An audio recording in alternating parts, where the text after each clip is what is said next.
Il y avait du monde dimanche dernier sur la plage du port. Je leur demande pas des vacanciers, bien sûr, mais de futurs maîtres nageurs sauveteurs, une vingtaine de candidats au brevet national en pleine préparation.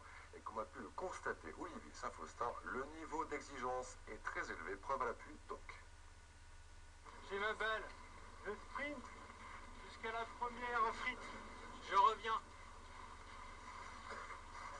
Je sprint jusqu'à la deuxième frite orange, je reviens et à ce moment-là je passe mon relais. Ok? Être sauveteur en mer nécessite une condition physique irréprochable et avoir les différents exercices auxquels a participé la vingtaine de postulants ce dimanche, on comprend pourquoi. Sous un ciel chargé et par une température d'à peine 10 degrés, il fallait bien du courage pour venir à bout de ce deuxième stage océan de l'année. Au programme aujourd'hui, apprentissage des techniques de sortie d'eau d'une victime.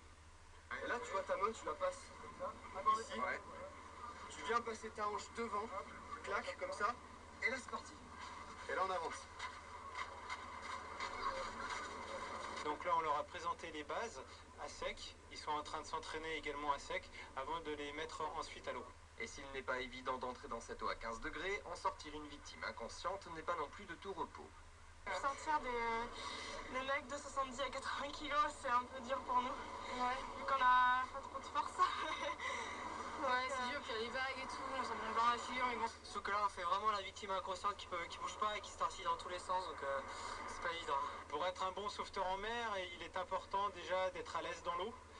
Ensuite d'avoir une condition physique très bonne et puis de bien maîtriser tout ce qui est secourisme. Au terme de leur formation en mai prochain, la plupart de ces postulants, plutôt jeunes dans l'ensemble, enchaîneront directement avec la surveillance des plages pour la période estivale et avec le retrait progressif des CRS-MNS, le travail ne devrait pas manquer sur la côte aquitaine.